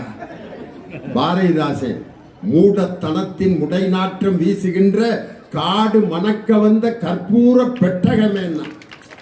மூடத்தனத்தின் முடைநாற்றம் வீசுகின்ற காடு மணக்க வந்த கற்பூர பெட்டகமே. செவ்வாய் கிரகத்துக்கு ராக்கெட் அனுப்புறதுக்கு தேன்மொழின்னு ஒரு விஞ்ஞானி, நம்ம தமிழ் விஞ்ஞானி, அதுக்கு தலைமை தாங்கிட்டு இருக்க நேரத்தில் இன்னைக்கு செவ்வாய் தோஷம் 32 வயசு வரைக்கும் உட்கார வச்சிருக்காங்க. செவ்வாய் தோஷம். ஒரு ஜோசியக்கார்ட்ட ராகுவும் கேதுவும் 6வது வீட்டில் சஞ்சரிச்சுக்கிட்டு இருக்காங்க. இவருக்கு 3வது வீட்டில் தாங்க. 2 பேரையும் ஒரு வீட்டில் குடியிருக்க விடுங்க. அவங்க 2 பேரும் எந்த வீட்டில் இருந்தா எங்களுக்கு என்னடா? இந்த 2 பிள்ளைகளையும் சேர்த்து ஒரு வீட்டை பார்த்து குடியிருந்து குடும்பம் நடத்த விடுங்கடா, கொலையார பயிலுகளா. மூடத்தனத்தின் முடைநாற்றம் வீசுகின்ற காடு மணக்க வந்த கற்பூர பெட்டகமே, ஜோதிடம் தன ஈகள் அப்படின்னார். ஒரே ஒரு கதை மட்டும், ஒரு கவிதையை மட்டும் சொல்றேன். பச்சை கொடி பிடித்திருக்கும் இஸ்லாமியர்களே, உங்கள் உடலில் பச்சை ரத்தம் ஓடுவதில்லை. வெள்ளை கொடி தூக்கி இருக்கும் கிறிஸ்தவர்களே, உங்கள் உடலில் வெள்ளை ரத்தம் ஓடுவதில்லை. காவி கொடி பிடித்திருக்கும் இந்துக்களே, உங்கள் உடலில் காவி ரத்தம் ஓடுவதில்லை. எல்லா உடலிலும் ஓடுவது சிவப்பு ரத்தம் தான். இதைத்தான் பட்டுக்கோட்டை கல்யாண சுந்தரம் சொன்னான். யாரு மேல கீறினாலும் ரத்தம் ஒண்ணுதான். ஆக மொத்தம் பிறந்ததெல்லாம் 10ஆம் மாசம் தான். முடிச்சானா? எந்த ஜாதிக்காரனா 10 months தான். நான் எவ்வளவு பெரிய ஜாதி, எங்க அம்மா விட்டு நான் ஒரு 15 மாசமா இருந்து தாண்டா வருவேன். அம்மாவை விட்டு நீயே விட்டு விருந்து வர முடியுமா? ஒரு சில பேர் முன்ன புண்ண பிறப்பாங்க, சில பேர் அந்த அம்மா ரேஷன் கடையில மண்ணெண்ணெய் வாங்க நின்றுகிட்டு இருக்க வழி வந்துரு. 8.5 மாசம் தான் பிறந்துருவேன். அந்த 8.5ல பிறந்தவன் பூரா பாருங்க அவசரப்பட்டுக்கிட்டே இருப்பேன். லியோனிய முடிக்க சொல்றா, மணி 9 ஆயிடுச்சுல்ல, நேரத்தெல்லாம் 8.5க்கெல்லாம் முடிச்சுட்டாங்க. அவனுக்கு முடிஞ்சுக்கிட்டே இருக்கணும். டிரைவர் ஓட்டியா சும்மா தேனியில இருந்து பெரியகுளத்துக்கு 2.5 மணி நேரம் ஓட்டுவான். அதெல்லாம் மாட்டி வச்சு ஓடணும் மாதிரி. சில பேர் 10 மாசம் கழிச்சு ஒரு 20 நாள் கழிச்சு பறப்பேன். டாக்டர் டேட்லாம் புக் பண்ணிடுவாரு. டாக்டருக்கெல்லாம் கெஞ்சி வாங்க, வாடா வெளிய, ஜனவரி 2ஆம் தேதியா உனக்கு டேட்டு, 6ஆம் தேதி ஆயிடுச்சு கிளம்பு. அப்புறம் அறுத்து வெளியே தூக்கி போடுவாங்க. அழுக மாட்டேன், புடிச்சு கிள்ளி தலைகளுதா தொங்க விட்டு அடிச்சு. அவன் வாழ்க்கையில எப்படி இருப்பான்னா இப்படியே தான் இருப்பேன். லியோனிய ஒரு 11 மணிக்கு கூட முடிஞ்சு சொல்லு. ஆனா இங்கேயும் சும்மா தான் உட்காந்துருக்க போறேன், வீட்லயும் சும்மா தான் பூரா பதறாம உட்காந்துருப்பேன். யாரு மேல கீறினாலும் ரத்தம் ஒண்ணுதான். ஆக மொத்தம் பிறந்ததெல்லாம் 10ஆம் மாசம் தான். தனிகை செல்வன் ஒரு கவிதை எழுதியிருக்காரு. தாக்குண்டால் புழுக்கள் கூட தரை விட்டு துள்ளும், சிங்கம் மூர்க்கமாய் தாக்கும் போது முயல் கூட எதிர்த்து நிற்கும், சாக்கடை கொசுக்களா நாம் சரித்திர சக்கரங்கள் சொல்லி நமக்கு அநீதி இழைக்கப்படும் போது எவன் கொதித்து எழுகிறானோ அவன்தான் மனிதன். மகிழ்ச்சியாக இருக்கும் போது நன்றாக சிரிக்கிறானோ அவன்தான் மனுஷன். யார் ஒருவன் துன்பப்படுகிறானோ அவனை பார்த்து 2 சொட்டு கண்ணீர் விடுறானோ இந்த 3 குணங்களும் இல்லாதவன் மனிதனாக வாழ்வதற்கே தகுதியற்றவன். கவிஞர் கந்தர்வனுடைய கதையோட முடிக்கிறேன். நான் அப்படிங்கிற ஒரு கதை. அவர் வாழ்க்கையில நடந்த சம்பவம். திடீர்னு அவருடைய அலுவலகத்தில் அவர் ட்ரெஸரி ஆபீசர். அலுவலகத்துக்கு வந்து வயசான டீச்சர் ஒருத்தங்க பென்ஷன் வாங்க வந்தவங்க திடீர்னு மயக்கம் போட்டு விழுந்துடுறாங்க. இவர் ட்ரெஸரி ஆபீசர் கந்தர்வன். அம்மா மயக்கம் போட்டு விழுந்துட்டீங்க, ஆஸ்பத்திரி தூக்கிட்டு போனா அந்த அம்மாவுக்கு வந்து பி பாசிட்டிவ் பிளட் வேணும். உடனே கந்தர்வன், பி பாசிட்டிவ், என் பிளட்டு சரியா இருக்கு, ஒரு 1 லிட்டர் பிளட் எடுத்துக்கங்க. ரத்தம் கொடுத்துட்டு அந்த அம்மா பொழைச்சிருச்சு. அந்த அம்மா, தெய்வமே ஐயா ட்ரெஸரி ஆபீசரா இருந்தாரு, என் உயிரை காப்பாத்தின ஐயா அப்படின்னா கம்பீரமா அப்படி வந்து அசதியா இருந்துச்சு. காலையில 6-5:30 மணி ஒரு பழக்கடைக்கு அடியில போத்துறது கூட துணி இல்லாம அழுக்கு துண்டை போத்திட்டு ஒரு பய தூங்கிட்டு இருந்தான். அசதியா இருந்ததுனால அந்த பழக்கடை தம்பியை எழுப்பி, தம்பி ராஜா ஒரு ஜூஸ் போட்டு கொடுப்பா, மாதுளை ஜூஸ். அவன் அந்நேரத்தில் ஜூஸா எங்கே போயிட்டு வர்றீங்க, ஆஸ்பத்திரியில் ரத்தம் கொடுத்துட்டு வரானப்பா, கிருகிருன்னு வருது அப்படின்ட்டு அவன் அந்நேரத்தில் அந்த மாதுளம் பழத்தை உரிச்சு ஜூஸை போட்டு தண்ணியே கலக்காமல் ஒரு பெரிய டம்ளரில் போக்குறான். வாங்கி குடிச்சிட்டு, எவ்வளவு சாமி அப்படிங்கிறாரு. ரத்தம் கொடுத்தவங்கள்ட்ட நான் காசு வாங்குறது இல்லையா. கந்தர்வன் கண்ணீர் விட்டு அழுதார். ஏதோ ரத்தம் கொடுத்த நான் தான் பெரிய சேவை செஞ்சேன்னு நினைச்சேன். ஆனா ஒரு சாதாரண போத்துறதுக்கு கூட துணி இல்லாமல் கிழிஞ்ச டவுசர் போட்டுக்கிட்டு இருக்க அந்த சிறுவனின் மனதில் உள்ள இரக்கம் பார்த்தீங்களா, அதுதான் இந்த உலகத்தையே வெற்றி பெற ஆற்றல் மிக்க இரக்கம் அதான்டா அப்படின்ட்டு இன்னைக்கு ஒரு சின்ன ஒரு 4 வரி கதையில எவ்வளவு பெரிய செய்தியை சொல்றாரு. அன்னைக்கு வண்ணதாசன் ஒருத்தர் கவிதை கதை பிணந்தூக்கின். ஒருத்தன் வந்து பிணம் தூக்குறதுக்கு அவனை கூப்பிடுறாங்க. பாடியை தூக்கணும், எவ்வளவு 2000 ரூபா இல்லாமல் நம்மளால தூக்க முடியாதுங்க. 1500 ரொம்ப கஷ்டப்படுறவரியா, முடியாது 2000. எனக்கு இதுதான் சீசனு, இப்பதான் செத்துக்கிட்டு இருக்காங்க நிறைய பேர். இப்பதான் நான் சம்பாதிக்க முடியும், டெய்லியா சாவாங்க. அதனால 2000 அப்படின்னு புரிவாங்க. சரி 2000 வாங்கி தொலைடா அப்படின்னு வந்தாச்சு. வந்து பாடியை தூக்கி சுடுகாட்டில எல்லாம் கொண்டு போய் இறக்கி எல்லாம் சடங்கு முடிச்ச பிற்பாடு காசு கொடுக்கறதுக்கு அவனை கூப்பிட்றாங்க. தம்பி இங்கே வா. வேணா ஐயா. ஏன் சாமி? இந்த இறந்தவர் சின்ன வயசுலங்க சோத்துக்கு இல்லாமல் என் குடும்பமே கடந்தப்ப எங்களுக்கு சோறு போட்ட புண்ணியவானுங்க. அவருடைய உடம்பை தூக்குறதுக்கு நான் காசு வாங்கினேன்னா என்னை மாதிரி ஒரு நன்றி கேட்டவன் இந்த உலகத்தில் இல்லைங்க. வேணாங்க எனக்கு காசு. அந்த ஐயாவோட பிள்ளைகளுக்கு யாருக்காவது கொடுத்துருங்கன்ட்டு கையெடுத்து கும்பிட்டான் பாருங்க. என் நன்றி கொன்றாக்கும் உய்வுண்டாம் உய்வில்லை, செய் நன்றி கொன்ற மகற்கு என்ற அந்த திருவள்ளுவர் சொன்னதை எவ்வளவு எளிமையான கதைகளின் மூலம் கவிதைகளின் மூலம் சொல்லிக் கொண்டிருப்பது அன்றைய இலக்கியத்தை விட நம்மோடு வாழ்ந்து கொண்டிருக்கும் இன்றைய இலக்கியவாதிகள் தான் இந்த நாட்டிலே மிகப்பெரிய இன்றைய பிரச்சனைகளுக்கு அவர்களால் தான் தீர்வு காண முடியும். இந்த தேனி புத்தக திருவிழாக்களில் அவர்கள் படைத்திருக்கக்கூடிய படைப்புகளில் அவர்கள் படைத்த சிறுகதைகளை அவர்கள் படைத்த கவிதைகளை எங்க தேனி சீருடையான் போன்ற அந்த எழுத்தாளர்களுடைய கதைகளை பாரதி கிருஷ்ணகுமார் போன்ற பேச்சாளர்களுடைய பேச்சுக்களை இவைகளெல்லாம் அடங்கி இருக்கக்கூடிய அந்த நூல்களை எல்லாம் படித்து நீங்கள் இன்றைய இலக்கியத்தின் மூலம் வாழுங்கள் என்று சொல்லி மகிழ்வூட்டி வழிகாட்டுவது அன்றைய இலக்கியத்தை விட இன்றைய இலக்கியமே என்று தீர்ப்பு சொல்லி எங்களை வியக்க வைத்த தேனி ரசிக பெருமக்களை வாழ்த்தி வணங்கி விடைபெறுகிறேன். நன்றி, வணக்கம்.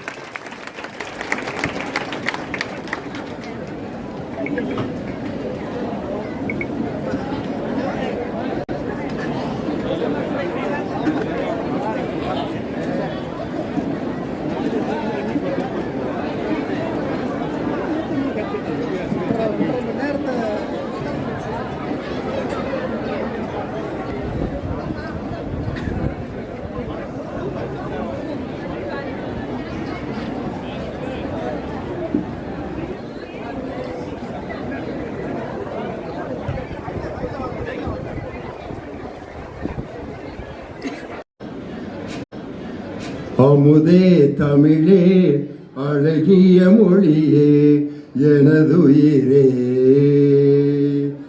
அமுதே தமிழே அழகிய மொழியே எனதுயிரே. சுகம் பல தரும் தமிழ்ப்பா சுவையோடு கவிதைகள் தா. தமிழே நாளும் நீ பாடு. அமுதே தமிழே அழகிய மொழியே எனதுயிரே.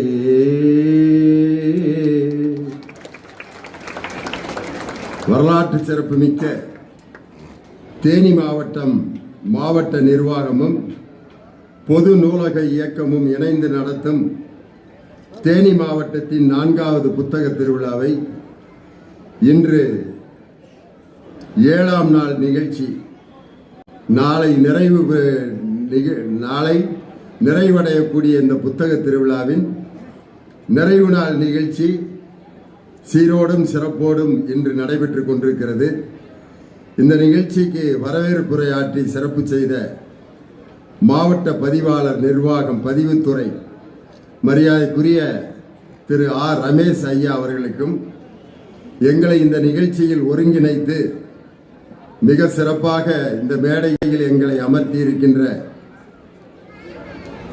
உதவி கோட்ட பொறியாளர் நெடுஞ்சாலைத்துறை மரியாதைக்குரிய திரு ராமமூர்த்தி அவர்களுக்கும் மற்றும் இந்த நிகழ்ச்சியில் நன்றி உரையாற்ற காத்திருக்கின்ற மாவட்ட பதிவாளர் தணிக்கை திருமதி சி விஜயசாந்தி அவர்களுக்கும் இந்நிகழ்ச்சியில் சிறப்பாக தொகுத்து உருவாக்கி வழங்கி கொண்டிருக்கக்கூடிய மாவட்ட செய்தி தொடர்பு அலுவலர் மரியாதைக்குரிய நல்லதம்பி அவர்களுக்கும் இந்த 4வது புத்தக திருவிழாவை வெற்றிகரமாக நடத்தி கொண்டிருக்கக்கூடிய மாவட்ட ஆட்சித்தலைவர் மரியாதைக்குரிய திரு ரஞ்சித் சிங் IAS அவர்களுக்கும் இந்த புத்தக திருவிழாவை வெற்றியோடு துவங்கி வைத்திருக்கின்ற எங்கள் அன்பிற்கும் மரியாதைக்கும் உரிய மாண்புமிகு ஊரக வளர்ச்சித்துறை அமைச்சர் IP என்று எல்லோராலும் பாசத்தோடு அழைக்கப்படுகின்ற மரியாதைக்குரிய மாண்புமிகு E பெரியசாமி அவர்களுக்கும் மாண்புமிகு தேனி பாராளுமன்ற உறுப்பினர் அருமை சகோதரர் தங்க தமிழ்ச்செல்வன் அவர்களுக்கும் மற்றும் இந்த நிகழ்ச்சியில் கலந்து கொண்டு பெரும் திரளாக இங்கே வருகை தந்து இந்த நிறைவு நாள் நிகழ்ச்சியில் பங்கேற்க வந்திருக்கக்கூடிய அரசு அலுவலர்களுக்கும் மற்றும் தேனி மாவட்டத்திலிருந்து வருகை தந்திருக்கக்கூடிய எங்கள் தமிழ்நாடு முற்போக்கு எழுத்தாளர் சங்கத்தினுடைய சீர்மிகு எழுத்தாளர் ஒரு சாலையிலே ஒரு பழக்கடை வைத்து தனது கற்பனை ஆற்றலால் சிறுகதைகளை எழுதி அவருடைய சிறுகதைகள் உலகம் முழுவதும் புகழ் பெற்றிருக்கின்ற அளவிற்கு தேனி சீருடையான் என்று எல்லோராலும் அன்போடு அழைக்கப்படுகின்ற எங்கள் அன்பிற்கும் மரியாதைக்கும் உரிய எழுத்தாளர் தேனி சீருடையான் உள்ளிட்ட வருகை இருந்திருக்கக்கூடிய எல்லா